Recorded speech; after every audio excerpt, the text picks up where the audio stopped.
तो देखिए आज हम पढ़ाई करेंगे 10वां का पहला चैप्टर गणित का वास्तविक संख्या। इस पहला चैप्टर में हम ज्ञात करेंगे यूक्लिड विभाजन एल्गोरिथम के द्वारा मौसा ज्ञात करना। ये वीडियो आप शुरू से लेकर अंत तक देखिएगा तो हम इतना आपको यकीन दिला सकते हैं कि ये आप बिल्कुल अच्छी तरह से समझ जाएंगे और इससे जब भी सवाल आएगा तो आपको नहीं छूटेगा यूक्लिड विभाजन एल्गोरिथम में। तो चलिए शुरू से एक कंसेप्ट बाय कंसेप्ट देखते हैं। देखिए ये नियम करता है भाज्य बराबर, यहाँ होता है भाज्य, ये भाजक, यहाँ भागफल और यहाँ शेषफल। देखिए जिससे हम भाग देते हैं वह भाजक, जिसमें भाग देते हैं वो भाज्य और जो आता है वह भागफल, जो बचता है वह शेषफल। इसी पर यूक्लिड विभाजन एल्गोरिथम नियम है। देखो इसको बोलते हैं ए, इसको ए से सूचित करते हैं, इसको बी से, इसको क्यू से और इसको आर से। देखिए यूक्लिड विभाजन कहता है कि भाज्य बराबर भाजक गुने भागफल, भाजक गुने भागफल प्लस शेषफल, प्लस शेषफल। देखिए यानी ए बराबर B Q plus R, B Q plus R. इतना तो आप सभी को पता होगा, जो बचपन में अगर सीखे होंगे भाग तो सर सब बताए होंगे कि एक बार खुद से चेक करो, और उसका चेक करने का बताता था तरीका, जो इसको और इन दोनों को गुना करो और इनको जोड़ दो। अगर जीरो आया तो नहीं, बाकी जोड़ दो जो आएगा। तो इसको और इसको गुना करके इसको जोड़ देना, अगर ये वाला मिल गया तो हमारा भाग सही है वरना गलत है। तो देखिए यही नियम करता है यूक्लिड विभाजन एल्गोरिथम में, और यूक्लिड विभाजन एल्गोरिथम में इसके द्वारा मौसा ज्ञात करते हैं, एचसीएफ ज्ञात किया जाता है। यूक्लिड विभाजन एल्गोरिथम पर हम एक सवाल दिए हैं कि 135 और 225 का मौसा यूक्लिड विभाजन एल्गोरिथम के द्वारा ज्ञात करें। चलिए इसको ज्ञात करके दिखाते हैं।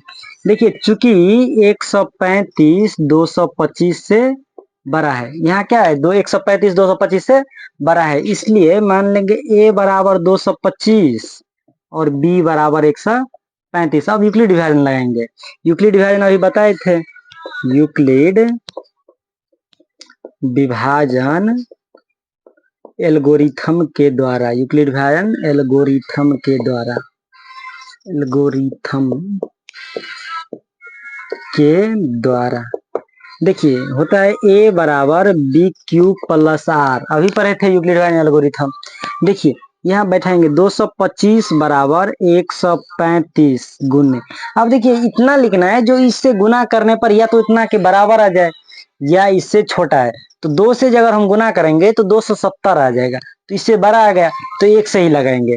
अब 1 से लगाएंगे तो 135, 135 में कितना जोड़ेंगे जी 225 आ जाए, इसमें जोड़ना है कितना 90। इतना घटा के देख लीजिएगा, 225 में 135 कितना बचेगा उतना लिख दीजिएगा। अब देखिए चूंकि r is equal to not zero, r जो है जीरो के बराबर नहीं है। बचपन में आप लोग महत्तम सीखे होंगे मस, उसमें बताया होगा कि जब तक शेषफल जीरो ना आए तब तक उसको लगाते रहिएगा। तो देखिए चूंकि r इजिकल टू जीरो नहीं आया, इसीलिए r जीरो के बराबर नहीं है, इसलिए फिर से मानेंगे a बराबर, इसको a मानिएगा, इसको b, इसको a और इसको b, तो 135 और b बराबर लास्ट वाला 90। फिर से ये लगाएंगे पुनः, a बराबर बी क्यू प्लस आर। तो ये कितना है 135 बराबर b के जगह 90। अब 90 गुना करेंगे, 90 कम 90 प्लस 45, तब ना 90 और 90 45 135। फिर से यहाँ जीरो नहीं है चूंकि r is equal to not zero, इसीलिए फिर से a मानेंगे इसको और b इसको, यानी a बराबर 90 और b बराबर 45। फिर से यही लगाएंगे पुनः, a बराबर बी क्यू प्लस आर। तो a कितना है 90, a 90 यानी 90 बराबर b कितना आया 45, तो 45। तो देखिए यहाँ आ गया ना 45 दूनी 90 प्लस जीरो, 45 दूनी 90 तो बच्चा जीरो ही ना शेषफल।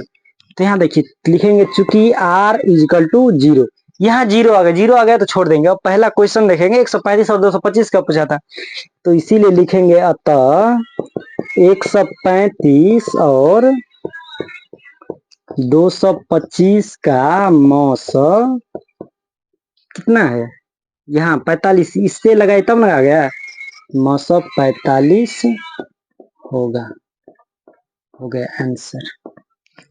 समझ गए। मेरे हिसाब से आप समझ गए होंगे। आपको एक सवाल देता हूँ, वो बना लीजिएगा।